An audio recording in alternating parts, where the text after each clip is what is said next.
Perfecto. Oigan, pues muchas gracias, de Blinda tu tesorería. Nos da mucho gusto tenerlos con nosotros el día de hoy. Mi nombre es Nicolás Eguiarte, soy el director nacional de atracción y ventas en Grupo Financiero Base. El día de hoy queremos hablarles de temas que son bastante importantes para las tesorerías de nuestros clientes y para las tesorerías de todas las empresas que nos acompañan el día de hoy. Tenemos un panel de lujo. Quiero presentarles primero a Isaac Segura, especialista de los y a Jorge Fernández, quien es gerente de cartas de crédito en Banco Base, que ahí vamos a estar en los siguientes minutos. Nos van a platicar de temas muy importantes y que de todos van a ser de interés y de agrado, que esperamos que les gusten muchísimo. Si le damos clic a la siguiente, por favor, me gustaría platicarles un poquito acerca de Banco Base. Como saben, Base es un grupo financiero con 39 años de experiencia que está centrado y especializado en ayudar y crear soluciones para las empresas que realizan comercio exterior en el mercado mexicano. En estos 39 años nos hemos especializado en la compraventa de corresponsabilidad con más de 7 bancos extranjeros y donde casi 25,000 empresas en todo el país nos confían sus operaciones todos los días. Banco Base transacciona en un promedio diario casi 500 millones de dólares, un poquito más de 500 millones de dólares, y lo hacemos a través de la cercanía con nuestros clientes. Lo que queremos y lo que buscamos siempre es lograr tener un acercamiento, entenderlos, escucharlos y lograr hacer esta operación de compraventa de divisas de la forma más benéfica posible, escuchándolos, entendiéndolos y tratando de atenderlos para que ustedes puedan confiar en nosotros sus operaciones. El día de hoy, y listo para ya dar por comienzo a este webinar de Blinda tu tesorería, les recuerdo que somos, en Banco Base expertos en divisas y pagos internacionales. Me gustaría darle la bienvenida a este panel a Isaac Segura. Isaac, ¿qué nos vas a platicar hoy? ¿Nos vas a dar miedo? ¿Nos vas a dar esperanza? Pues vamos a ¿Cómo ser vienes? realistas antes que nada, Nico, justamente. Vamos a analizar cómo se encuentra el mercado internacional, cómo es que México es un participante muy importante en estos términos y pues qué nos espera, y vamos a tener también un ejemplo más tangible de cómo esto puede afectar a las empresas y cómo podemos encontrar soluciones a través de derivados. Gracias Isaac. Yo les quiero recordar algo a todas las personas que están participando el día de hoy con nosotros. Primero, pueden hacernos cualquier pregunta en la sección de Q&A. Con mucho gusto los vamos a estar contestando. Los invito a que puedan estar participando en estas encuestas. Y segundo, en estas preguntas, y segundo, les van a aparecer 2 encuestas. Les agradecería muchísimo que nos ayudaran a responderlas y nos va a dar mucho gusto también que nos dejen, nos permitan servirles, nos permitan conocerlos. Adelante, por favor. Muchas gracias, Nico. Pues antes que nada, muy buenas tardes a todos. Un gusto que nos acompañen en esta edición de webinar, que hemos tenido con alguna anterioridad otras ediciones en las cuales nos hemos centrado en aquellos factores clave que pueden mover el tipo de cambio en los mercados cambiarios, y estos han sido principalmente factores políticos, ¿no? En su momento revisamos qué influencia podría tener las elecciones en México, qué influencia pueden tener las elecciones en Estados Unidos. Y la pregunta ahora es, ¿a qué panorama nos enfrentamos, no? ¿Es el mismo panorama al que nos encontraremos en este año? Pues no, realmente va a ser muy distinto, porque en ese entonces pues teníamos eventos muy puntuales que podían determinar la expectativa que podríamos tener sobre algún movimiento del tipo de cambio principalmente, ¿no? Entonces, ¿qué panorama es el que nos enfrentamos ahora?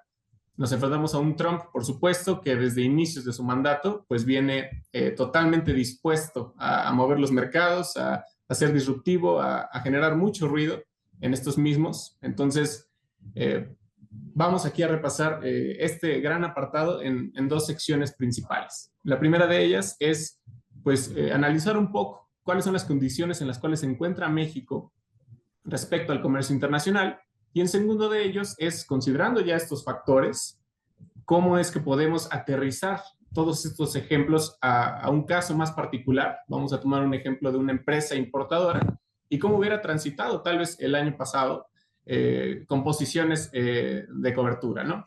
Entonces, para primeramente enfocarnos en el presente del comercio internacional, tenemos que tener una vista breve hacia el pasado del mismo, ¿no?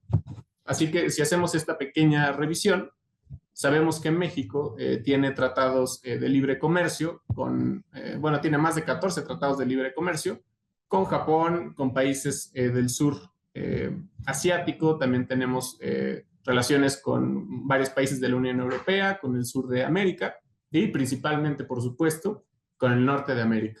¿Y cómo fue que se dio esta relación entre estos tres países, esta trilateralidad entre Canadá, México y Estados Unidos?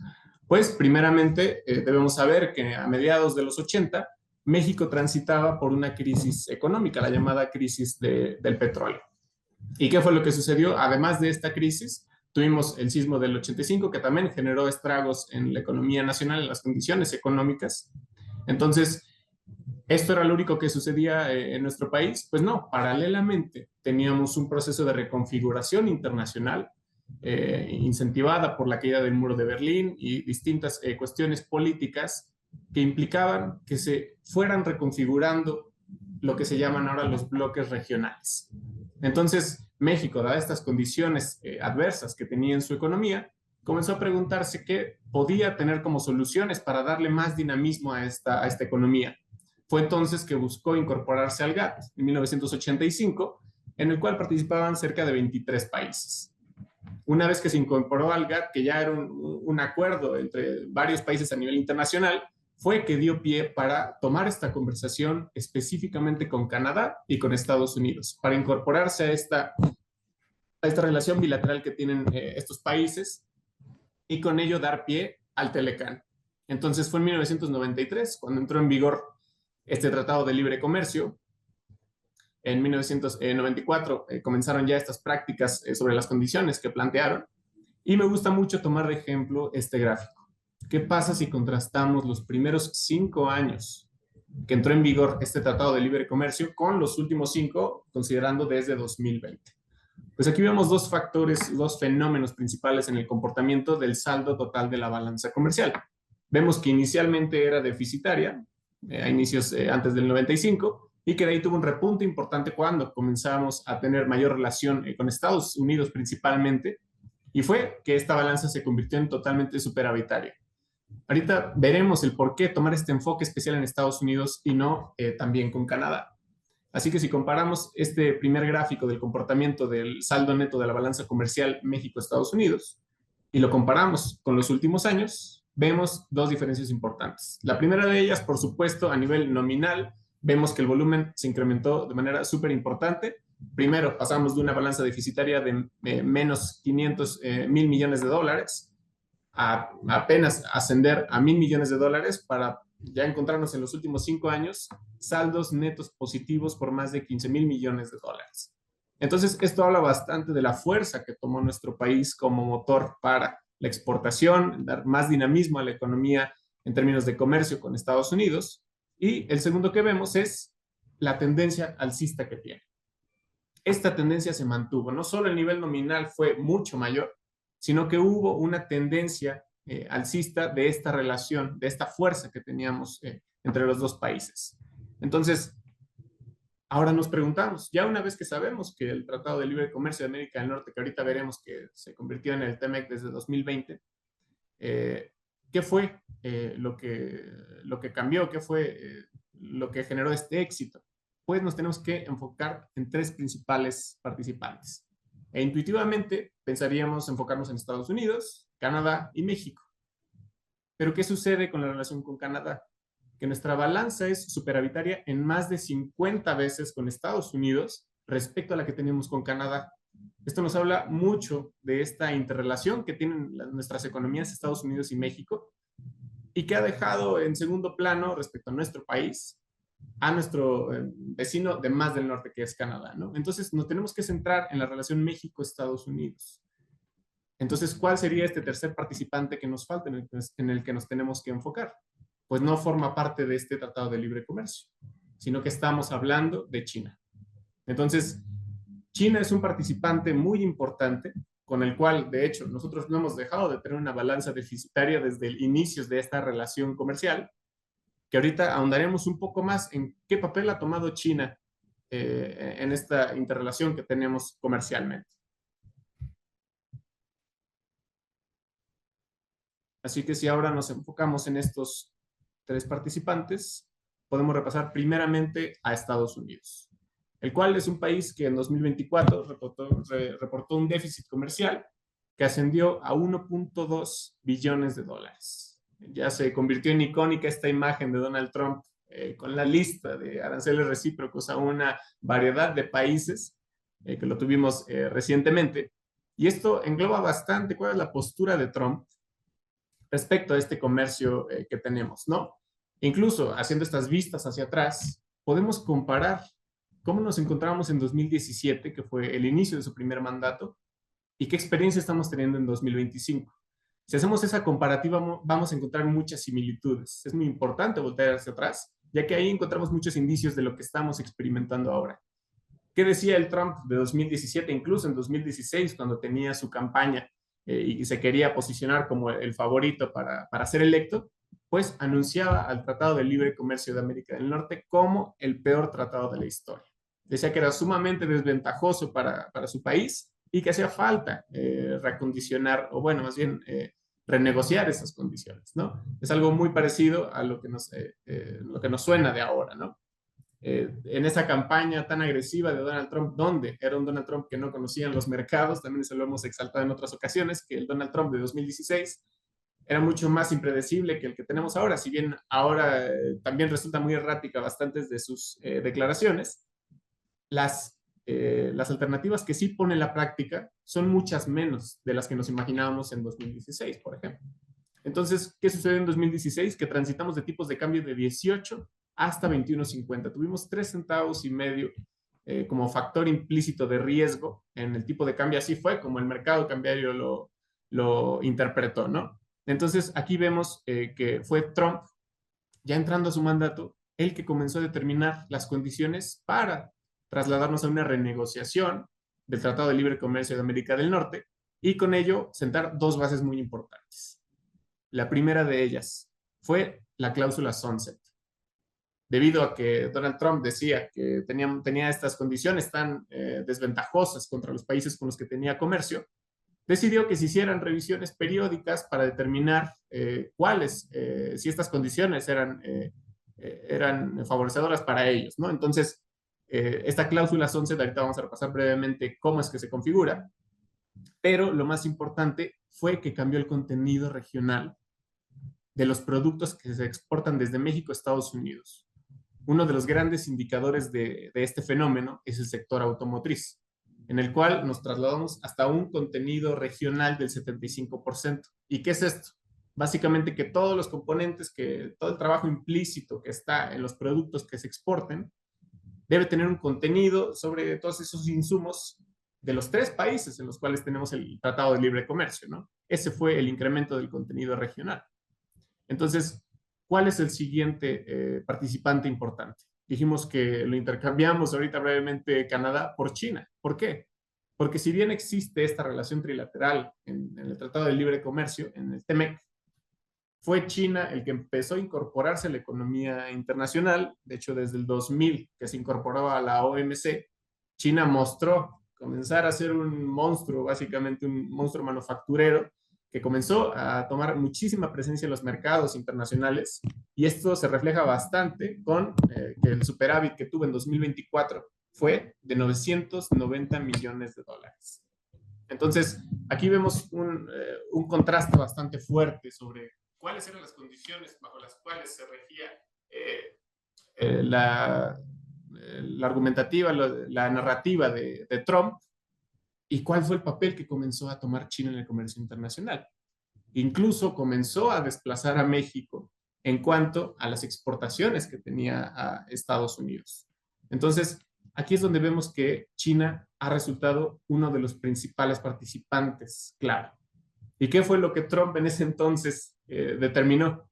Si bien también tenía una narrativa en la cual decía que en México era la cuestión de la violencia y la migración era un tema de gran relevancia y presionó con la cuestión arancelaria a México, como lo está haciendo justo ahora, fue donde nuevamente con China incorporó aranceles del 25%. Es la misma historia que estamos viendo ahorita. Ahorita también, cuando tomó posesión, declaró emergencia nacional en la frontera sur, pero a fin de cuentas de toda esta narrativa, ¿cuál fue el único efecto que vimos? Una gran cantidad de aranceles hacia China. Entonces, es una historia muy parecida a la que estamos viviendo en este entonces. Así que este segundo participante, ahorita vamos a ver que es totalmente claro. Y por supuesto, nos preguntamos cuál es la postura de México ante esto, ¿no? Sabemos que México, pues, se mantiene como un buen aliado de sus relaciones comerciales con sus países que tienen relaciones comerciales, y esta no es la excepción, ni con Estados Unidos ni con China.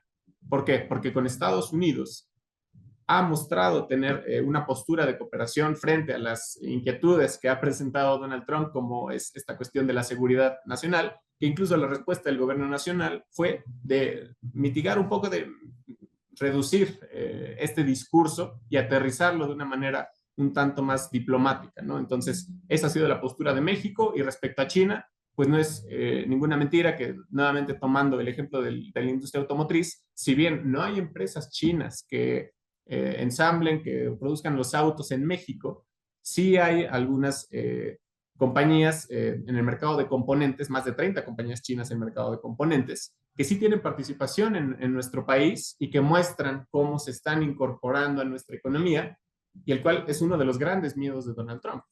Donald Trump no quiere ver que nosotros tengamos esa sinergia con China, porque implica un riesgo para ellos, ¿no? ¿Qué tanto sería tangible las medidas que está teniendo contra su gran rival asiático, si es que ya se empieza a incorporar desde el sur, ¿no? Entonces, ¿cómo podemos ejemplificar de una mejor manera cuál ha sido el papel de China en esta relación bilateral Estados Unidos con México? Pues podemos revisar el déficit comercial que ha tenido Estados Unidos con China. Entonces, ¿cuál sería el orden de los factores? China se incorpora al mercado internacional, al comercio internacional, comienza a tomar fuerza, comienza a desplazar a México respecto a las exportaciones hacia Estados Unidos.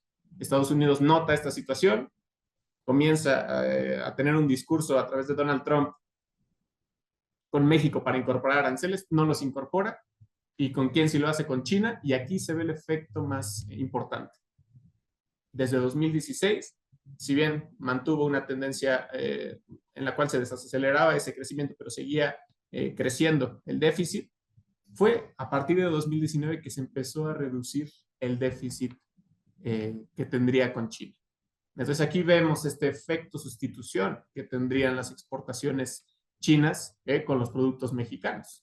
Con esta renegociación del Tratado de Libre Comercio que lo convirtió en el TEMEC, estas nuevas condiciones fueron las que permitieron que México retomara esta senda como el principal socio comercial, que esto sucedió desde 2023. Entonces fueron estos factores los que determinaron el gran éxito mexicano en esos términos de convertirnos en el principal socio comercial, porque Estados Unidos, digamos que indirectamente, fue el que impulsó esos resultados, ¿no? Entonces, esto nos habla bastante de cuál es la postura de Trump, ¿no? Si bien sus mensajes son contra México en diversos temas, vemos quién es su preocupación real, ¿no? Y también lo ha externado ya en diversas ocasiones, pero qué mejor que los hechos, ¿no? Así que aquí ya estamos hablando de un factor Trump. No hablamos principalmente de la economía estadounidense, sino de un factor Trump que tiene influencia en los mercados. Entonces aquí lo podemos desagregar en dos factores principales. Un factor puntual, que sería en la renegociación del TEMEC, que va a tomar lugar a mediados de 2026, donde esta cláusula sunset, sabemos que cada 6 años se hace una revisión. Si las condiciones son positivas todavía, se extiende esta relación a 16 años extra. Si por algún motivo se terminara la relación entre México y Estados Unidos, por ejemplo, habría un periodo de gracia de 10 años. Entonces tampoco es una cuestión de que se acaba de un día para otro, ¿no? Pero con esto que acabamos de decir de cuáles son los participantes importantes y cuál es la postura de Trump, vemos que tal vez no resulta tan probable que estas declaraciones negativas que tiene Trump se vayan a hacer genuinamente en la práctica, ¿no? Entonces, ¿cuál es el otro factor importante respecto a esta renegociación? El sector energético y automotriz. ¿Por qué el energético? Porque con la administración anterior, tanto de Biden como en México, con la administración anterior, se tuvieron conversaciones en pro de ir transitando a la inversión sobre energías renovables, redes de transmisión energética, que vemos que esto diverge bastante de la postura de Trump. ¿Qué fue lo que declaró recién tomó posesión? Que iba a reactivar el sector de los combustibles fósiles, que iba a reactivar todo este sector para darle más dinamismo, incluso lo declaró como emergencia energética, y que posteriormente tuvieron la salida del Acuerdo de París, el cual recordemos que tiene como objetivo principal impedir que la temperatura global se incremente en 1.5% anual. Entonces, esta divergencia de los puntos de vista de la administración anterior de Estados Unidos con la actual es la que genera bastante incertidumbre sobre cuál será la postura que tendrá hacia la conversación en la revisión del TEMEC sobre el sector energético. ¿Y qué sucede con el sector automotriz? Que ya vimos que los participantes más importantes son China, México, Estados Unidos. Ahí hay grandes plantas que son productoras, muchísimas unidades de exportación. Vemos que este sector es muy relevante porque China ya, como lo mencionaba anteriormente, se está incorporando al mercado mexicano, si bien no con fábricas de autos meramente, sí a través de componentes. E incluso vemos la respuesta de los autos eléctricos estadounidenses que impidieron los componentes de chips por parte de China por cuestiones de seguridad nacional, es la justificación que dieron. Pero vemos que esta preocupación es totalmente económica y comercial, ¿no? Así que, ¿cuál sería la otra forma en la que estamos desagregando el factor Trump? Si ahorita lo dijimos puntualmente en la renegociación del TEMEC, en la revisión, perdón, del TEMEC, lo podemos pensar también de manera transitoria en los mercados. ¿Y por qué digo transitoria? Porque es muy distinta la historia que tuvimos en 2024 respecto al factor Trump. ¿Cuál fue el factor Trump? Básicamente fue, si gana las elecciones, tenemos aversión al riesgo en el mercado y los mercados van a responder refugiándose en las monedas, en los activos más fuertes, en este caso, el dólar. Entonces, ¿qué tuvimos como respuesta con el dólar contra el peso si nos centramos en ese mercado? Una depreciación. ¿Qué sucede ahora? Ya tenemos a Trump en el poder. Ya conocemos cómo opera, eso también lo revisamos en ocasiones anteriores. Y este gráfico expresa bastante esta sensación. ¿Por qué? Porque aquí vamos a distinguir tres momentos importantes de lo que llevamos del año con esta administración de Trump. El primero de ellos fue cuando tomó protesta. ¿Cuál fue el discurso de Trump? Se centró en un discurso muy nacionalista, muy representativo, muy figurativo, si lo queremos llamar así, sobre que Estados Unidos iba a retomar esta batuta económica, ¿no? Y se iba a volver nuevamente muy fuerte económicamente. ¿Y qué fue lo que vimos como indicios de factores de riesgo, además de este discurso nacionalista? El servicio de ingresos exteriores. Vimos que ahí nos empezó a dar el primer indicio sobre la posibilidad de incorporar aranceles. No dio nombres tan específicos, pero ya estaba sembrando esa idea, ¿no? Que los que seguíamos el tipo de cambio en ese momento, conforme iba dando distintas declaraciones, veíamos subidas, vemos bajadas del tipo de cambio, vemos cómo los mercados son muy nerviosos, los capitales son muy especulativos y tienen esta influencia en la cotización del tipo de cambio, ¿no? Entonces, también tuvimos esta declaración de emergencia nacional en la frontera sur, que eso también generó mucha aversión al riesgo, pero que posteriormente los mercados, como no adoptaron un mensaje tan claro ni de los aranceles, ni de cómo iba a poner en práctica esta cuestión de la emergencia nacional, que incluso el gobierno nacional, reitero, bajó la dimensión de esas declaraciones, fue que el mercado nuevamente se relajó. Entonces, si bien tuvimos una subida importante, se siguió de una apreciación del peso de 57 centavos, que es una apreciación de 2.77%. Es el inciso A que tenemos en este gráfico. ¿Qué es lo que más nos ha hecho transitar Trump en estos días? Bueno, en estos meses que llevamos del año. El segundo momento lo tuvimos cuando dio estas declaraciones de que sí, impondría aranceles del 25%. Eso fue el 6 de marzo, cuando se echó para atrás. Después de hacer esta declaración tuvimos una subida del tipo de cambio y posteriormente el 6 de marzo tiene digamos que recapacita en ese aspecto y habla sobre aplazar los aranceles. Entonces, al perder esa credibilidad del mercado, tuvo una reacción positiva respecto al peso y tuvimos una apreciación de 75 centavos, que es una de 3.6%. ¿Y cuál fue el tercer momento? No tuvo que esperar mucho Trump para tener este tercer momento de influencia en los mercados. y fue cuando anunció estos aranceles recíprocos.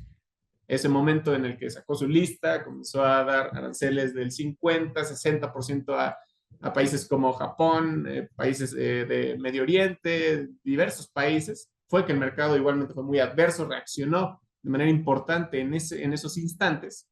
Pero ¿qué fue lo clave? Que no vimos a México en esa lista. Eso relajó bastante al mercado, hizo que se bajara de manera importante. Y si bien veíamos un arancel alto con China, el mercado no lo tomó como una señal tan alarmante. Ahí tuvimos una apreciación de 53 centavos que equivale a 2.5%. Pero ¿qué fue lo que sucedió después? Que Trump determinó como sí incorporar aranceles del 104% a China y estos mismos respondieron con un arancel de 34% hacia Estados Unidos. Entonces, esto disparó el tipo de cambio a una subida muy importante que no habíamos hace mucho tiempo. De 90 centavos, digo, estos son precios de cierre, pero si nos concentráramos en los precios que vivimos minuto a minuto, segundo a segundo, vimos que el impacto fue mucho mayor. Entonces, esto fue una apreciación mínimamente del 4.5%, esa depreciación muy fuerte que tuvimos en ese momento. Entonces, aquí vemos el factor Trump, cómo tiene estos dos enfoques. Cuando tiene alguna negociación importante, como ser la revisión del TMEC a mediados de 2026, y cómo lo ha hecho más transitoriamente, conforme ha tomado posesión, ha comenzado a poner en práctica sus planes económicos, sus planes políticos, ¿no? Así que la pregunta es, ¿qué podemos hacer respecto a este panorama? ¿Podemos estructurar alguna estrategia que nos ayude a minimizar estos riesgos o estamos totalmente sujetos a lo que sucede en el mercado, a todas estas fluctuaciones? Porque si bien hay capitales enormes en dólares que especulan con todos estos movimientos y obtienen ganancias de ellos con información privilegiada, ¿qué sucede con el mercado más real, con las empresas, con el sector privado, que no está enfocada en ese negocio, que su negocio realmente, el comercio que se dedica a activar la economía? ¿Qué sucede con esas empresas? Son las que resienten todos estos efectos. Esos sectores económicos, los sectores productivos, los que resienten esos efectos. Y a fin de cuentas, esto se refleja de manera bilateral, ¿no? Si lo queremos ver así. Es como un círculo que puede ser virtuoso o muy viciado en este aspecto, ¿no?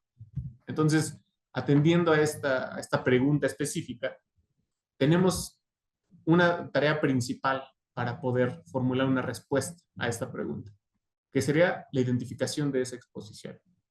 La pregunta es, ¿todas las empresas se encuentran igualmente expuestas a estos factores de riesgo en el mercado? ¿O son algunas las que tienen mayores riesgos, menores riesgos? Pues aquí es donde viene el análisis importante que se hace en conjunto, empresas, con asesores, con especialistas, y es identificar primeramente si hay una intervención de las divisas en la estructura de los costos o de los ingresos de la operatividad de la empresa, ¿no? Ese sería el primero de los factores. ¿Qué tanta influencia tienen las divisas en las operaciones normales de la empresa?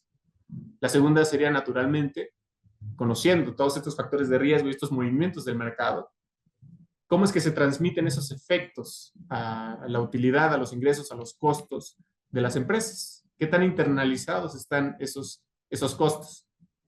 Porque si están muy internalizados, si cada vez que el mercado se mueve, una empresa tiene que cambiar sus costos, tiene que negociar precios con proveedores, pues entonces vemos que está muy internalizado este efecto, que es importante atacarlo desde raíz para que nos preocupemos únicamente por lo que hay por fuera, ¿no? De recoger los frutos, no de si saber si este árbol va a poder crecer, ¿no? Entonces, una vez que se tiene esa identificación, podemos poner este ejemplo. ¿Qué sucedió en 2024? Ahorita lo mencionamos. Tuvimos elecciones en Estados Unidos. ¿Cuál fue el comportamiento del mercado? También una subida muy importante. También tuvimos las elecciones en México. Entonces, ¿cómo se comportó el tipo de cambio? ¿Y cómo podemos plantear esto en un ejemplo de cómo afectó a empresas? En este caso vamos a tomar un perfil importador. Una empresa que se dedique al comercio bueno, tiene relaciones comerciales con Estados Unidos, por ejemplo, que importa alguna mercancía, productos, maquinaria, el ejemplo que quieran tener en mente, y que tenga sus gastos en pesos, todo presupuestado aquí en México en pesos porque su negocio está aquí. Entonces, si ponemos un ejemplo ilustrativo de una compra de dólares, de $1.000.000 mensualmente, podemos seguir este gráfico. Podemos representar las compras promedio de una empresa a través de los tipos de cambio promedio mensuales en esta serie de tiempo del tipo de cambio, ¿no? Entonces, ¿qué información recogemos de esto? Si es una empresa que tuvo que ajustar sus precios con sus clientes, si nuevamente negociar precios con proveedores, de alguna manera tuvo que reflejar estas variaciones del tipo de cambio, vemos que tuvo un costo incrementado en 1.61% en promedio mensualmente. Mes con mes tuvo que hacer este ajuste de precios, lo cual puede ser una pérdida de competitividad muy importante, ya que no todas las empresas actúan de la misma manera, ¿no? Aquí sabemos que estamos en un mercado integrado con muchos participantes y existe esta competencia económica, ¿no? Entonces, si esto lo aterrizamos en números con este ejemplo de $1.000.000 importados mensualmente, bueno, de compras de dólares, vemos que este ejercicio nos arroja un costo al cierre de $3.190.000. Entonces, este es el coste de mantenerse a la expectativa del mercado.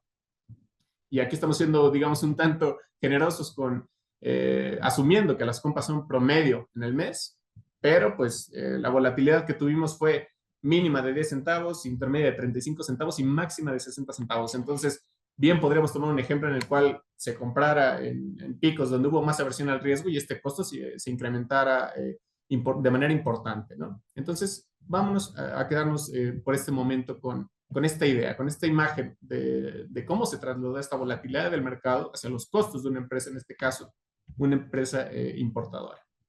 Así que la pregunta que teníamos es, ¿podemos hacer algo frente a esta situación? Y sí, a través del acompañamiento, del asesoramiento, se pueden explorar distintas alternativas, distintos productos que nos permitan mitigar estos riesgos, ¿no? Que se sepa que hay una respuesta. Entonces, estas estrategias se adoptan primeramente a las necesidades que tiene cada una de las empresas. No todas las empresas son iguales, son un mundo entre cada, comparada una con otra. Entonces, así como cada empresa es un caso particular, estos instrumentos se pueden adecuar como un traje hecho a la medida a cada una de esas condiciones particulares, a través de coberturas totales, coberturas parciales, coberturas que te otorgan el derecho, coberturas que generan una obligación. Todo esto es un traje que va hecho a la medida conforme adecuamos las condiciones particulares de la empresa, ¿no? Entonces, ¿qué pasa si unimos estos dos factores que acabamos de ver?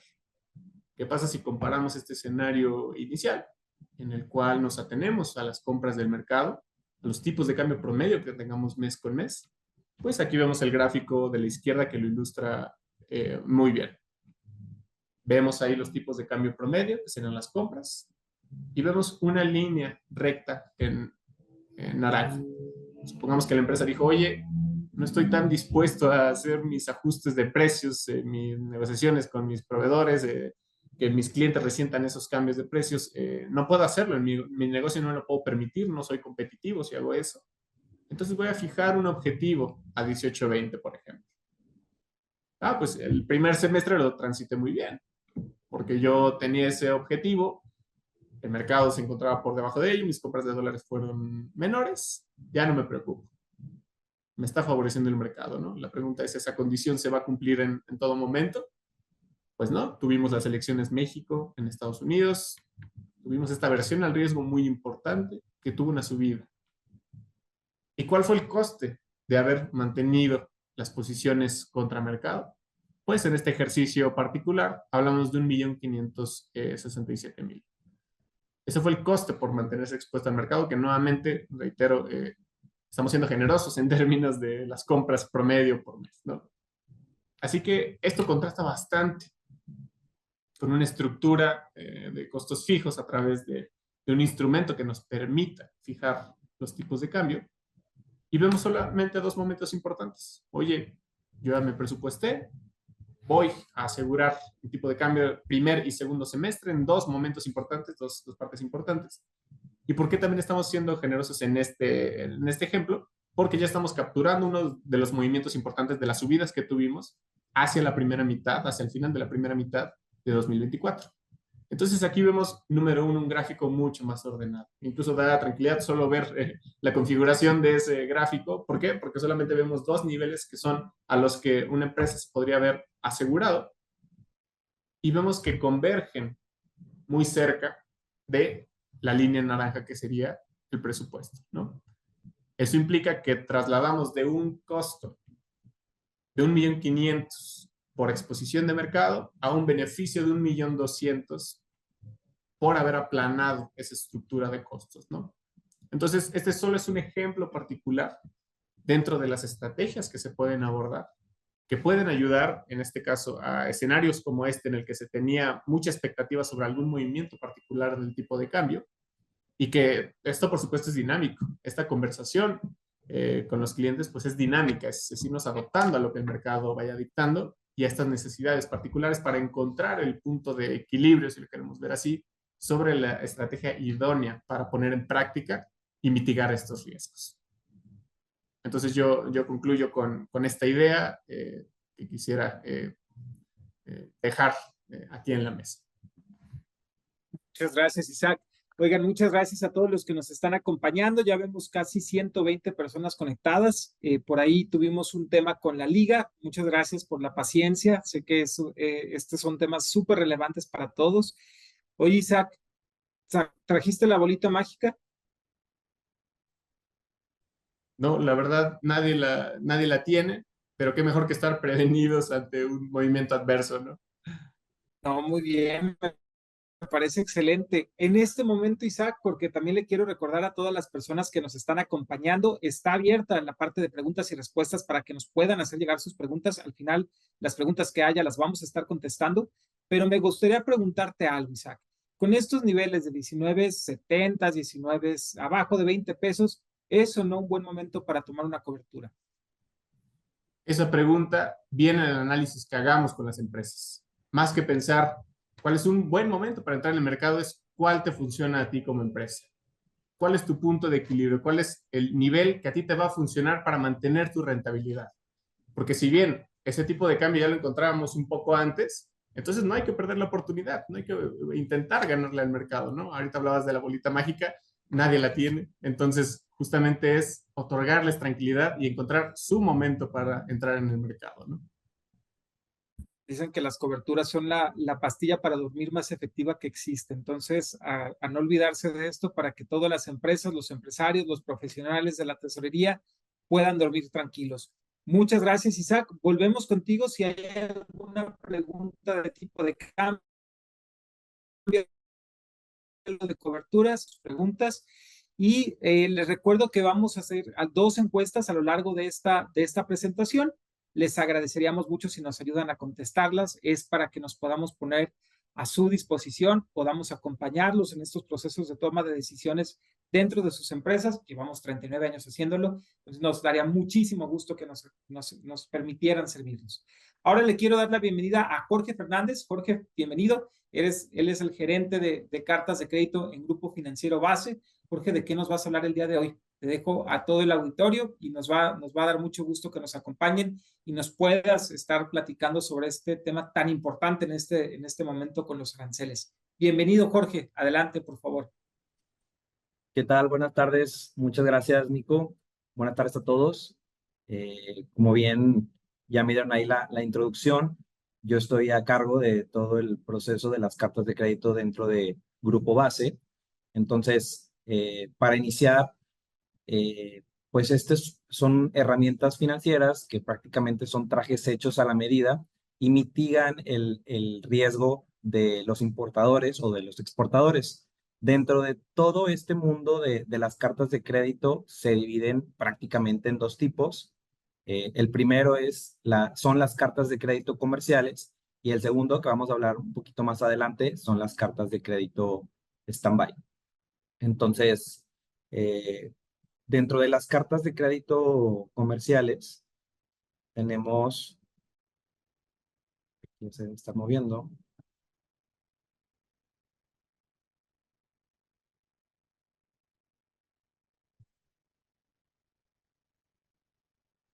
Ok, ¿qué es una carta de crédito comercial? O sea, desde lo más básico. Este es un instrumento financiero emitido por un banco emisor a solicitud de un comprador, que normalmente es el importador, para garantizar el pago al vendedor exportador, siempre y cuando se cumplan con los términos y condiciones que están plasmados dentro de la carta. Y esto va contra una presentación de documentos. Estos documentos para una importación nos podemos ir desde lo más sencillo, que es una factura comercial, un documento de embarque y a lo mejor un packing list, hasta, no sé, a lo mejor un certificado de calidad o algún seguro, dependiendo el tipo de mercancía y el tipo de acuerdo que tengan con los proveedores. Después, aquí lo interesante es ver cómo funciona y qué es lo que podemos hacer. Lo primerito es tener una negociación o un contrato comercial.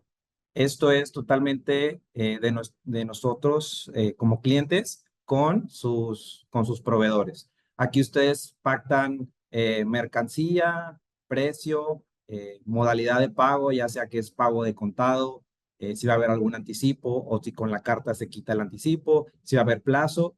Todas estas negociaciones se llevan a cabo y después nos vamos a la emisión de la carta.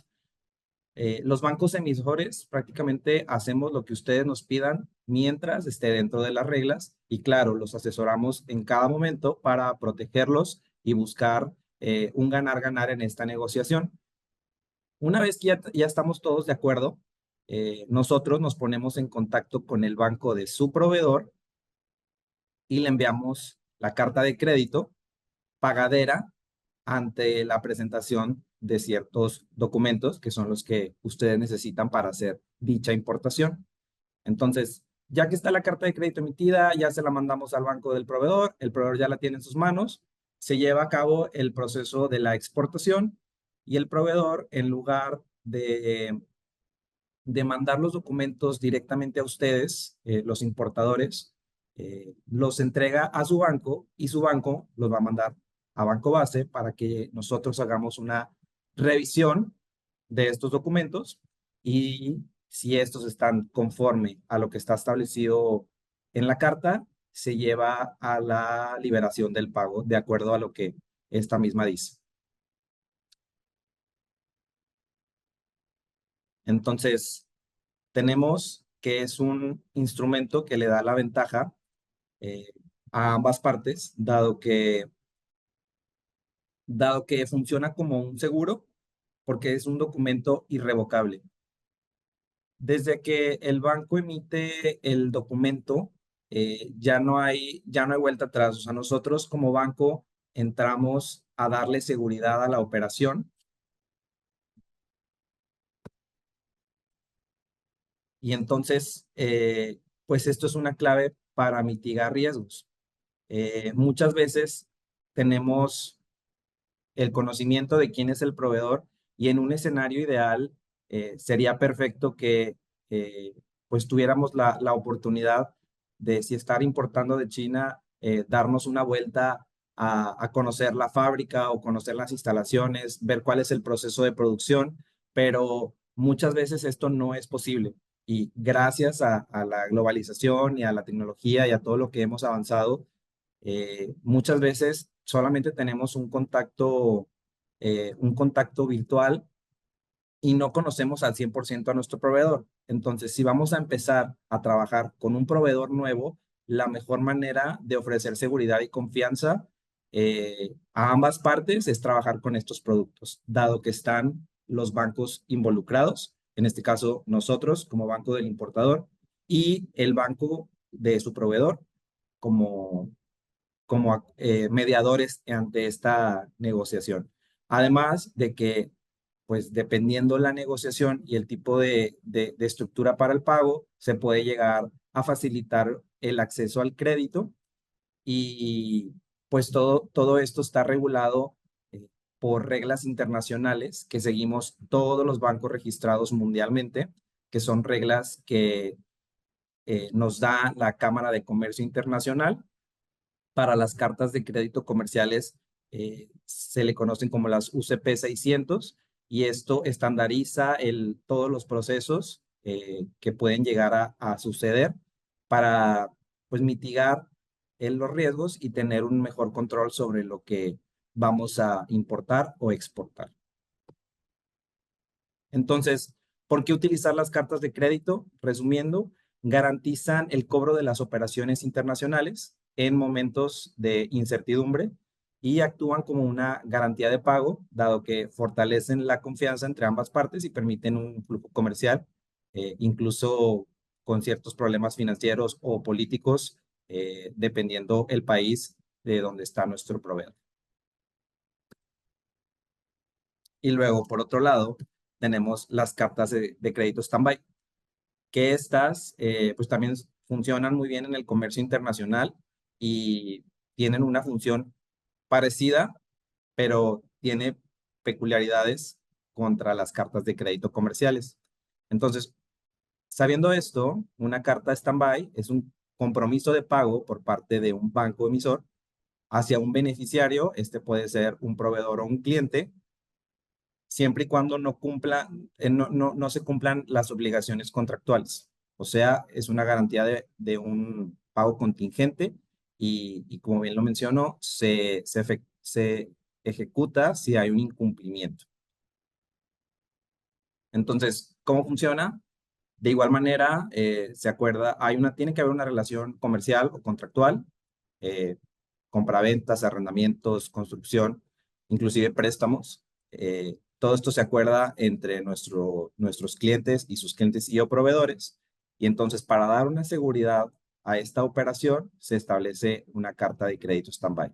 De igual manera, esto funciona a través de los bancos. Nosotros nos ponemos en contacto con el banco de su cliente o de su proveedor y entregamos este compromiso de pago por parte nuestra, de que en caso de que exista un incumplimiento, el beneficiario, ya sea cliente o proveedor de nuestro cliente, puede exigir ese pago.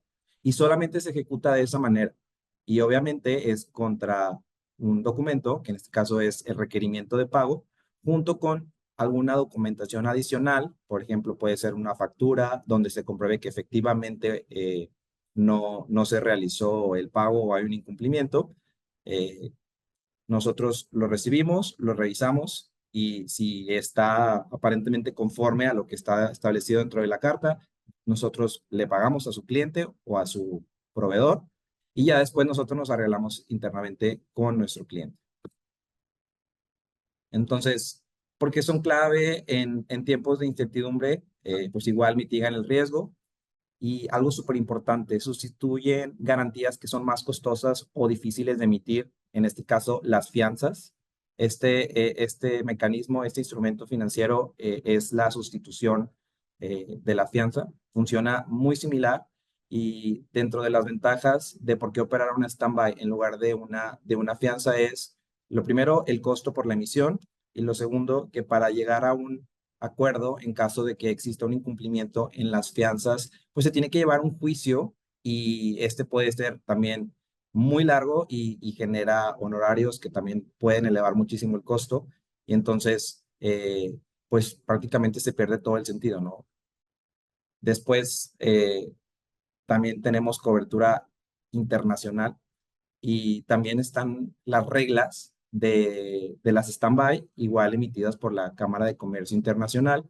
En este caso es la modalidad ICP 98, que son las prácticas de las cartas stand-by. Entonces, algún ejemplo que pudiera otorgar para este tipo de cartas aplican para lo que se imaginen. Muchas veces lo hacemos también de manera nacional, por ejemplo, para pagos en contratos de suministro de eléctrico, energético de largo plazo, garantías de contratos de construcción o de ingeniería, para respaldar líneas de crédito o para sustituir depósitos de garantía o colateral. Algo que está pasando muy seguido aquí en Monterrey, gracias al nearshoring, es que están llegando demasiadas empresas extranjeras en búsqueda de naves industriales para instalarse y empezar a trabajar. Entonces, muchos de nuestros colegas brokers y desarrolladores nos dicen, oye, pues yo normalmente les pido una fianza al que me va a rentar la nave industrial y tiene que tener ciertas características. El detalle es que la afianzadora pues no conoce a esta nueva entidad, que aparte son extranjeros, y no lo pueden calificar y no les dan una fianza. Entonces, ahí entramos nosotros, Banco Base, que sí conocemos a estos clientes y si no los conocemos, nos ponemos en contacto con su banco y con su casa matriz en el país de origen para poder calificarlos y así entregar una garantía stand-by a favor de estos desarrolladores. Entonces, el desarrollador queda con la tranquilidad de que si hay un incumplimiento en el pago de ese arrendamiento, no se va a tener que ir a un juicio en China o en Japón o en el país de donde es este beneficiario, dado que pues tenemos esta carta de crédito emitida por nosotros, se acerca conmigo, yo compruebo que efectivamente no pagó y ahora sí le pago lo equivalente. También hay cartas de crédito inclusive para eventos. O sea, la carta más, vamos a decir, que más me ha llamado la atención en mi trayectoria fue para realizar un concierto en la Arena Monterrey hace 2 años. Eh, Prácticamente el manager de este grupo decía, oye, pues nosotros somos de Argentina, entonces yo necesito que además de tener todas las especificaciones y todo lo que necesito para poder realizar el concierto, me des una carta stand-by de que en caso de que no se haga, yo como quiera a mí como quiera me vas a pagar y vas a cumplir. Entonces, tal cual en la carta de crédito pusimos todas las especificaciones que tenía que tener el camerino, que tenía que tener la habitación del hotel, el medio de transporte y si nuestro cliente no cumplía con esto, el beneficiario podía venir a reclamar el pago. Entonces, esto pues es un instrumento financiero que ofrece un respaldo sólido en caso de un incumplimiento, pues total, aplica para todos los tipos y giros comerciales y al final da confianza y nos da también una menor exposición al riesgo. Entonces, teniendo todo esto en mano, tal cual, no hay un límite para emitir este tipo de cartas. Son súper comunes. Digo, lo más tradicional también pudiera ser para un buen uso de anticipo y luego después para un cumplimiento de contrato y después para garantizar vicios ocultos. Esto es más o menos cómo funciona. Entonces, dentro de las diferencias de estas cartas de crédito, que ambas son eh, tanto en modalidad nacional como internacional, la carta de crédito comercial es un medio de pago y la carta stand-by no lo es, o sea, es solamente una garantía. En ciertos casos muy específicos sí la podemos utilizar para pagar, pero lo ideal es irnos por una carta de crédito comercial en caso de querer hacer un pago. Eh, También la carta de crédito comercial, pues son operaciones más rutinarias. O sea, muchas veces nuestros clientes nos dicen, oye, ¿sabes qué? Yo con este proveedor le tengo que dar anticipos y si le doy carta de crédito me quita el anticipo y aparte gano un plazo. Entonces voy a estarme trayendo tantos embarques con tantos contenedores al mes. Entonces ahí te va tu carta o te van tus 3 cartas mensuales o así nos podemos ir. Y en la stand-by no, en la stand-by hacemos una por un periodo de tiempo y solamente se paga si hay un incumplimiento. La carta de crédito comercial requiere de documentación para liberar el pago, que es documentación que compruebe que efectivamente hay una compraventa, que se mandó mercancía y que se cumplen los requisitos. Y en la carta stand-by únicamente se requiere un requerimiento de pago, tal cual por escrito firmado, y una comprobación. Muchas veces se agrega ahí una factura o se agrega algún otro documento para tener esta certeza de que sí hay un incumplimiento. Y por último, las cartas de crédito comerciales, pues son súper comunes para el proceso de import-export. Eh, de manera nacional sustituyen el factoraje en cierto sentido, pero al final lo más fuerte de este producto es de carácter internacional. Y por último, también en las stand-bys son garantías contractuales. Y como les di varios ejemplos, pues son para todo tipo de proyectos, tanto de leasing, de servicios, de construcción, de lo que se les ocurra. Entonces, todo esto lo podemos hacer siempre y cuando esté dentro de las reglas. Lo único no permitido, que muy difícilmente cualquier banco le va a entrar, es para compra de armas o para ciertos tipos de minerales o de joyas preciosas o cosas de ese estilo. Tendríamos que revisar la manera de poder justificarlo con un due diligence extenso, pero se puede. Dentro de esto hay una empresa que ellos vendían cierta tipo de armamento y los gobiernos compraban, pues compraban este tipo de armamento, que no eran armas, pero estaba clasificado dentro del armamento. Entonces, por darles un ejemplo muy rápido, al final, más bien, en un principio, pues todos los bancos era como, oye, pues yo no le voy a entrar a financiar o a respaldar un pago para la compra de estas armas, ¿no?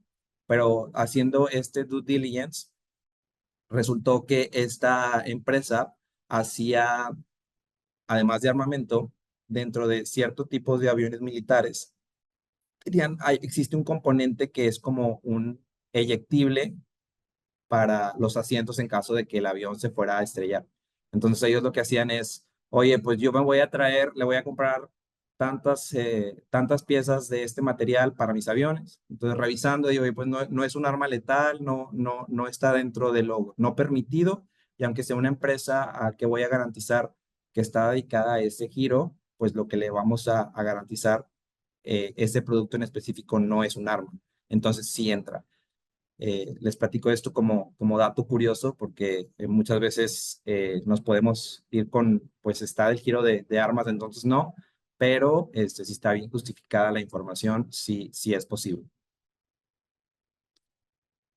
Creo que por ahí los bombardeé de información. Si hay dudas, con toda confianza nos pueden dar ahí en el Q&A, y con mucho gusto las respondemos.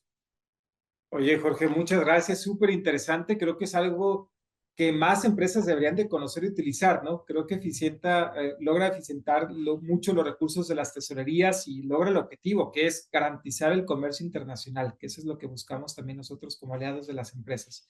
Felicidades, Jorge, muchas gracias. Nada más dinos qué Gracias a ustedes. nos dejaste con la incertidumbre de cuál banda argentina se trató. Fue hace como 3 años, sin mal no recuerdo, para un tributo de Soda Stereo. Vinieron Ah, ya. los músicos, pero les digo, se pusieron ahí con que querían la carta stand-by y esa me tocó establecerla a mí. No dan paso sin guarache, ¿verdad? Pero bueno. Adelante, gracias, Jorge. Oye, tenemos algunas preguntas para ti. Nos están dejando dos preguntas en específico para el tema de cartas de crédito. Te las voy a leer y nos respondes una por una, ¿va? Mira, nos preguntan, hola, ¿qué pasa con los fondos de la empresa que emite la carta de crédito mientras no se ejecute? Por ejemplo, si el tiempo de entrega es 90 días y los términos de pago son otros 90 días, ¿qué suceden con los fondos en esos 180 días? Ok, bueno, aquí esta pregunta está súper interesante. Para emitir una carta de crédito, ya sea comercial o stand-by, tenemos dos maneras, ¿no? La primera es tener una línea de crédito específica para cartas de crédito, y en esta, pues tal cual no hay como un recurso retenido. Y la otra manera, en caso de no tener una línea, podemos optar por trabajar con provisión de fondos, que estos son recursos de la empresa que se quedan congelados en una cuenta específica de banco base, que no están generando intereses y únicamente están respaldando la operación. Entonces, pues vamos a suponer, yo emito la carta de crédito y ponemos ahí que es únicamente exigible con facturas que no se pagaron después de los 90 días. Si no se ha cumplido esa condición y viene el beneficiario a querer cobrar, yo le voy a pedir el requerimiento de pago y la factura con la fecha vencida de los 90 días. Entonces, yo voy a hacer el número de días. Si esta no cumple, yo se la voy a regresar y le voy a decir no, porque pues no han pasado los 90 días. O en caso de que sí hayan pasado esos 90 días y no esté pagada, pues yo tomaría el recurso o de la línea de crédito o de la provisión de fondos. Más o menos me doy a entender. Ok, perfecto, Jorge. Que nos conteste el público, no te entendieron, nos vas a decir, de eso que no te queda duda. Oye, nos preguntan también, hola, para un stand-by provisionada, ¿los fondos generan un rendimiento mientras no sea ejecutada por el beneficiario? Y si genera rendimientos, ¿en qué se invierte? Mira, la idea general o la idea principal de una provisión de fondos pues no genera un rendimiento como tal. Existe un mecanismo que utilizamos bajo este criterio, pero no aplica siempre para todos los clientes, pero puede ser que en tu caso, Diana, funcione. Creamos un fideicomiso. Ese fideicomiso tiene una cuenta productiva, tal cual nosotros no podemos hacer una inversión porque yo no sé y no tengo, como dicen, la bola mágica para ver cuándo se va a ejecutar.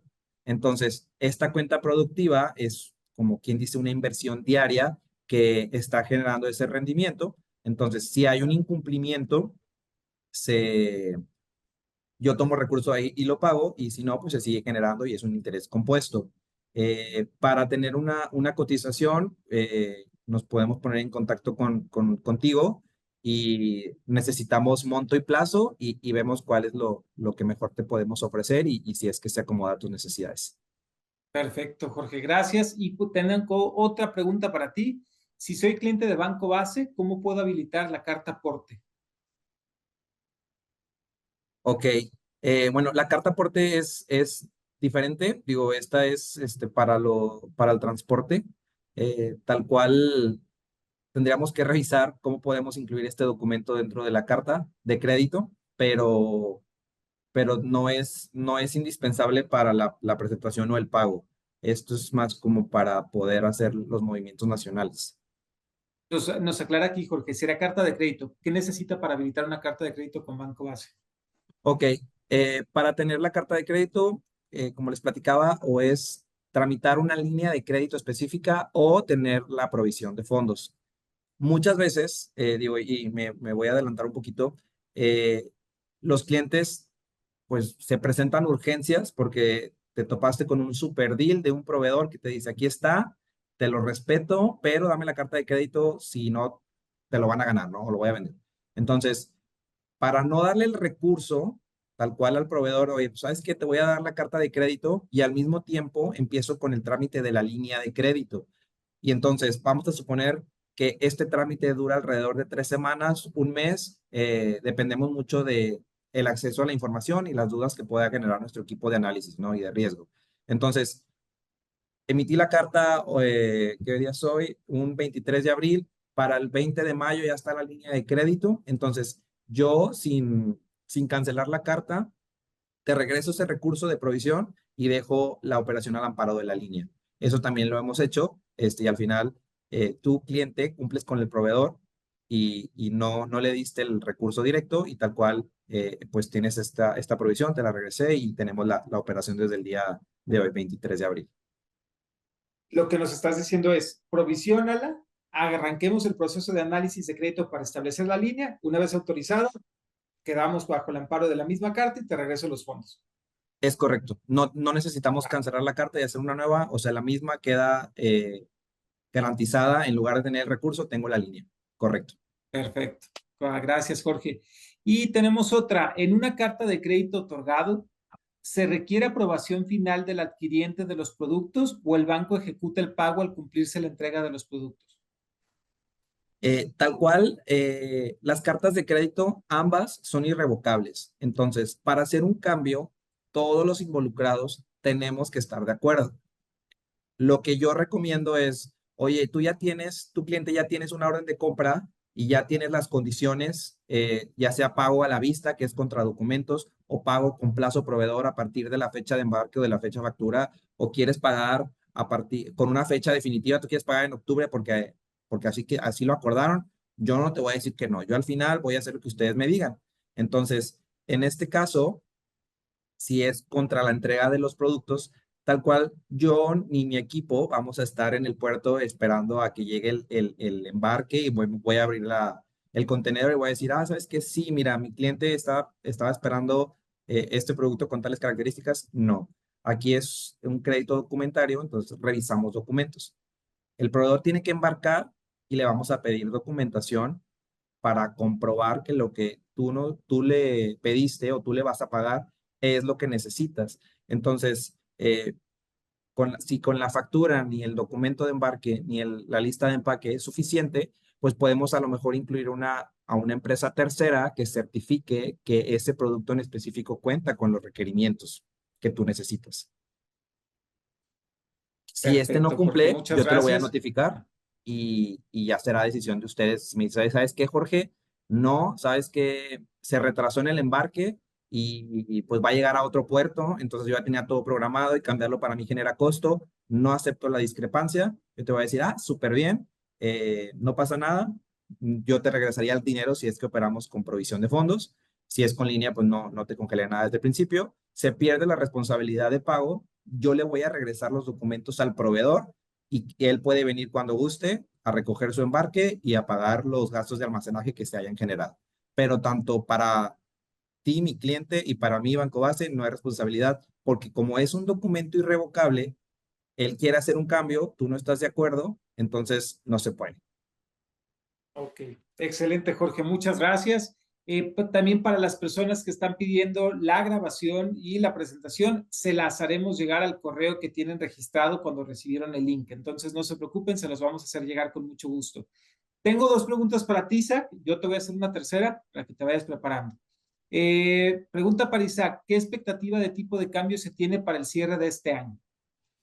Para esto tenemos tres principales factores. El primero de ellos, las políticas monetarias, México, Estados Unidos e incluso Japón.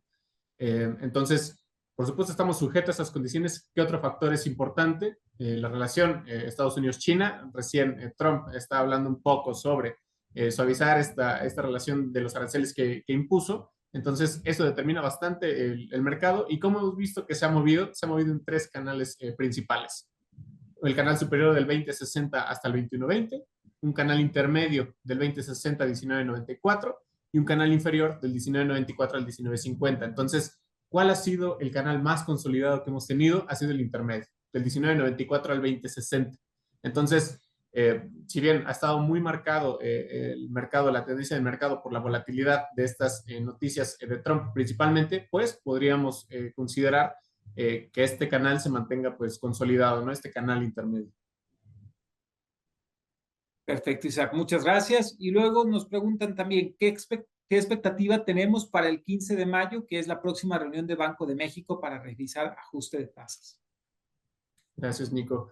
Pues si bien todavía hay un consenso de los analistas sobre economía de que hay algún recorte adicional, esto impulsado principalmente por la tendencia de la inflación subyacente en México, que desde hace más de un año ha estado desacelerándose continuamente. Entonces, pues esto da pie a que Banxico pueda tener esta holgura, pero pues podemos considerar que si el recorte es importante, esto siempre genera algunos movimientos de capitales que le resulta un tanto menos atractivo a la inversión en México y esto puede tener algunas implicaciones en el tipo de cambio para depreciarlo, pero tal vez no de una manera tan importante ya que los movimientos de tasas suelen ser más lentos y por tanto el mercado los va descontando, a veces lo va digiriendo poco a poco, pero pues sí podríamos ver un movimiento apoyado por esta expectativa todavía de un recorte. Perfecto, Isaac, muchas gracias. Lupita, que he estado saliendo con muchos clientes últimamente y hay una preocupación bien importante acerca de qué tipo de cambio utilizar para presupuestos, porque hubo muchas empresas, recordarás que a finales del año pasado, pues teníamos un escenario completamente diferente al que tenemos hoy. Y hubo algunas empresas que hicieron ajustes a sus presupuestos, hicieron presupuestos con 21 pesos, 21.50. ¿Qué recomendaciones podemos dar a estas empresas dado este escenario que tenemos en este momento con el tipo de cambio? Pues es una pregunta súper importante. Yo lo dividiría en dos. Digamos que habría dos tipos de clientes en este aspecto, ¿no? El primero de ellos, el que vio la oportunidad de tal vez cubrirse, pero no lo hizo porque no conoce tal vez los instrumentos, tuvo que hacer este reajuste de precios, como bien lo mencionas, Nico. Entonces, no es más que adaptarse a una estrategia a partir tal vez de tipos de cambio promedio de lo que llevamos del año para saber que la operatividad de la empresa ha resistido esos niveles y con ello ahora sí generar una expectativa sobre un nivel de equilibrio y con esto tener el canal de entrada. El siguiente de las perspectivas, la segunda de las perspectivas sería aquellas empresas que ya tienen experiencia en las coberturas, ¿no?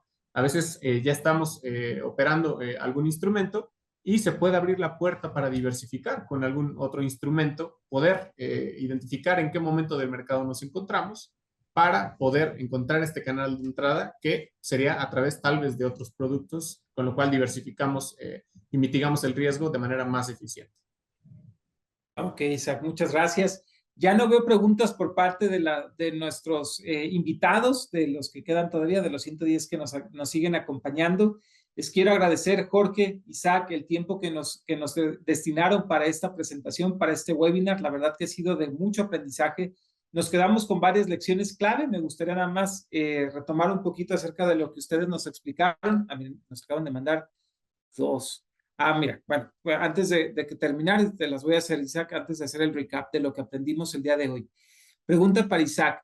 Al efectuar una cobertura, ¿es requerido el depósito o pago parcial que tenga efecto para que tenga efecto la cobertura? ¿Qué pasaría si el vencimiento de la cobertura esta ya no fuera económicamente viable debido a que el mercado se haya movido en dirección contraria a lo que se calculó al decidir la cobertura? Una excelente pregunta. Que sepas que tenemos una variedad de instrumentos en los cuales hay algunos que sí existe un depósito inicial para operar el instrumento, el cual puede ser a través de una garantía, el otro que puede ser a través del pago de una prima. Tenemos una variedad de instrumentos que nos permiten determinar distintos escenarios. Entonces, con todo gusto nosotros nos podemos comunicar contigo para tomar esta conversación, encontrar el producto que más se adecue a las necesidades que tengas y así encontrar el camino ideal para una estrategia de coberturas. Gracias, Isaac. Yo solamente me gustaría hacer mucho énfasis en esta pregunta porque me parece sumamente importante. Hay que recordar algo. La cobertura no es para ganarle al mercado, es para ganarle a tu presupuesto, ¿vale? Ninguna cobertura y ningún banco te puede garantizar, ni te debería de garantizar que le vas a ganar al mercado. Eso es lo importante y lo bonito de la cobertura. Es para que hagas dinero, no para que le ganes al mercado. Entonces, bien importante esa parte. Gracias, Isaac. Nos preguntan también, ¿cómo ven la evolución del tipo de cambio del euro? Yo creo que podemos dividirlo en europeso y eurodólar, Isaac, para ver cuál de las dos es. Correcto, si nos centramos en la paridad del euro contra el peso, ahí vimos que sí siguió de alguna manera un camino muy parecido al dólar. ¿Qué fue lo que sucedió? Que respecto a las decisiones que tomaron con la Unión Europea sobre los aranceles, hubo mayor aversión al riesgo en el euro. Fue por eso que tuvimos un efecto más exacerbado en ese cruce de divisas. Pero ahorita ya vimos que el mercado ya está descontando un tanto la severidad de las decisiones de Trump a través de este relajamiento de la relación con China. Entonces, yo creo que el euro podemos considerar una perspectiva similar en la cual ya se está desinflando el precio, si lo queramos llamar de esa manera, y que nuevamente se mantenga en un canal un tanto más intermedio, pero sí es importante hacer esa noción de que pues el euro resintió un poco más estos efectos, entonces podríamos hablar de un canal ligeramente superior. Perfecto, Isaac, gracias. Bien importante, igual haciendo el recap, ya no veo preguntas, si hay alguna, de verdad, mándenla, tenemos tiempo todavía para poderlas contestar, pero me gustaría hacer el recap de lo que el día de hoy hemos aprendido con nuestros champions, con Isaac en la parte de coberturas y con Jorge en la parte de crédito internacional. Me parece importante que todos reflexionemos acerca de nuestros precios, de cómo formamos los precios para poder llegar a un tipo de cambio presupuesto. Los presupuestos que no se cubren son servilletas muy caras y eso siempre se los decimos a nuestros clientes. Muchas empresas, muchos de ustedes, inclusive en sus empresas, destinan una gran cantidad de tiempo para hacer presupuestos y es un término tortuoso. Hay empresas que los comienzan desde julio, agosto, septiembre y concluimos en un tipo de cambio que va a ser de 20-50 y luego no hacemos nada. Información que no pasa a la acción no sirve de absolutamente nada. Entonces, hagamos, y eso es lo que nos invitó Isaac el día de hoy, seamos conscientes del presupuesto que tienen cada una de nuestras empresas y con el que vamos a estar trabajando y con el que originamos un margen de operación que nos permite generar rentabilidad y liquidez y cubrámoslo. La cobertura no es, y lo voy a repetir siempre, lo vamos a repetir siempre, las coberturas no son para ganarle al mercado, son para ganarle a tu presupuesto. Las empresas generan dinero con el presupuesto. Eso es lo importante. Isaac nos invitaba a ponernos en contacto con el equipo de especialistas, con el equipo de Banco Base, para hacer una solución y un traje hecho a la medida. Gracias, Isaac, por esta información. Nos regalaste la perspectiva de tipo de cambio que tenemos para los siguientes meses. Se te desconchifló la bolita mágica, pero normalmente nos dices cómo va a estar para los siguientes 30, 60 y 90 días. Yo entiendo que ahorita es un periodo de incertidumbre. El mensaje es cúbrete. Si conoces tu presupuesto, ya llevas el 90% de esta batalla ganada. El otro 10% es que te cubras. Eso es lo que te queremos invitar. Y Jorge, nos diste una explicación magistral sobre para qué tenemos que utilizar y por qué deberíamos utilizar en el comercio internacional las cartas de crédito. Nos explicaste que hay con provisión de fondos, sin provisión de fondos. Nos diste un muy buen tip porque de repente los proveedores hablan al cuarto para las 12, ¿no? Y nos dicen que ya tienen la mercancía, pero necesitan la carta de crédito. Lo más fácil es contratarla con provisión de fondos, aperturar la línea en este proceso porque las oportunidades no pueden tomar, no esperan. Y una vez que tengamos la línea, nos regresan los fondos para que continuemos con esta liquidez dentro de las empresas. Y también nos hablaste que sirven para muchas más cosas. Nos diste el ejemplo del concierto, prácticamente de garantía para que todo estuviera al 100 cuando llegara esta banda a la Arena Monterrey. Muy interesante, creo que son instrumentos financieros que deberían de ser más utilizados. Hay una gran ventaja en preservar liquidez por más tiempo. Creo que de repente todo lo queremos pagar con cuentas corrientes, sobre todo en pagos de proveedores internacionales. Y las cartas de crédito precisamente son para que no tengamos que quitarle liquidez a nuestra empresa en el periodo que llega o que viene de viaje o de camino la mercancía hacia nuestro país. Muchas gracias, Jorge, de verdad. Te vamos a seguir invitando a Blinda tu Tesorería. Es tu primera intervención, no es la última, entonces te vamos a seguir viendo por aquí en los siguientes eventos. A todos los invitados, a todas las empresas, las personas que nos acompañaron el día de hoy, no me queda nada más que agradecerles por el tiempo. Estamos encantados de que hayan podido acompañarnos 1 hora y cuarto el día de hoy. No está de más, creo que las empresas que tienen información valiosa, oportuna y de calidad toman muchas mejor decisiones que las empresas que nada más van navegando ahí con incertidumbre. Entonces, los quiero invitar. Ahorita tenemos la encuesta enfrente de nosotros. ¿Quieres hablar con un asesor? Nos daría más gusto que poderlos escuchar, aprender de ustedes, entender su modelo de negocio y generar un proyecto, una solución hecha a la medida de cada una de sus empresas. Aquí no hacemos soluciones de a montón, no hacemos, digamos, soluciones genéricas. Cada uno de nuestros clientes es bien importante. ¿Se puede tener acceso a la grabación del webinar? Sí, Joel, se las vamos a hacer llegar por correo electrónico, cuenta con eso junto con la presentación. Entonces, sin ninguna bronca, se los vamos a hacer llegar a sus correos. Listo, no me queda nada más que agradecerles a todos, desearles un excelente, que es miércoles, ¿verdad? Ya iba a decir jueves, ya me quiero ir, ya me quiero ir de puente otra vez. Un excelente miércoles por la tarde, estamos a sus órdenes, nos va a dar mucho gusto saber de ustedes. Gracias, Jorge. Gracias, Isaac. Y nos vemos con mucho gusto. Recuerden a todos, ya nos dejó aquí Joel su correo. Con mucho gusto se los hacemos llegar al que registraron cuando se dieron de alta en el webinar. Entonces, para que todos tengan la seguridad de que se los vamos a hacer llegar con muchísimo gusto, ¿vale? Entonces, muchas gracias a todos. Nos vemos en el próximo webinar que va a ser muy pronto y nos esperamos de nuevo para ver más temas interesantes. Gracias a todos. Gracias, hasta luego.